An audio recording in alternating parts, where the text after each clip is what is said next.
It was a rainy afternoon when a man named Daniel Brooks entered a high-end electronics store.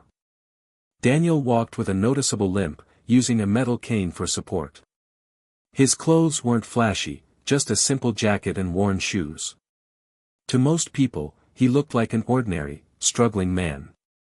As he stepped inside, some shoppers gave him curious glances, but Daniel ignored them. He had come for a reason. At the counter stood the store manager, Mr. Collins, a sharp-tongued man with a smug attitude.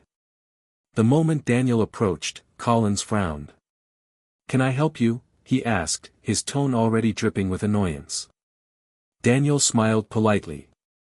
"Yes. I'd like to see your latest laptop models, please." Collins chuckled mockingly.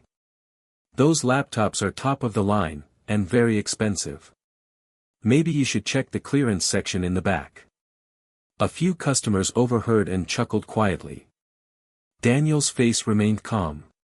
He adjusted his cane and said softly, "I assure you, I can afford it. Please, just show me the models." But Collins rolled his eyes. "Listen, sir, these aren't toys. They're for professionals. Maybe this isn't the right store for you."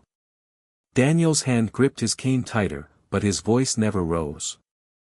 "I didn't come here for your opinion. Just the laptop." Collins smirked and leaned closer.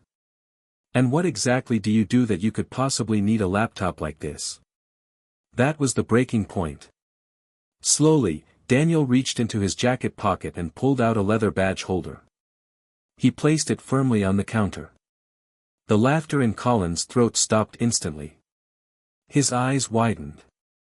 The badge glimmered under the store lights, Federal Cybercrime Division, Special Agent Daniel Brooks. Gasps rippled across the store. The customers froze, and Collins' smirk vanished into horror. Daniel leaned forward, his voice low but firm. "You see, Mr. Collins, I don't just need a laptop. I was here to see how your staff treats customers, especially those who don't look like they belong. Unfortunately, you failed." Collins' face turned pale. I didn't know.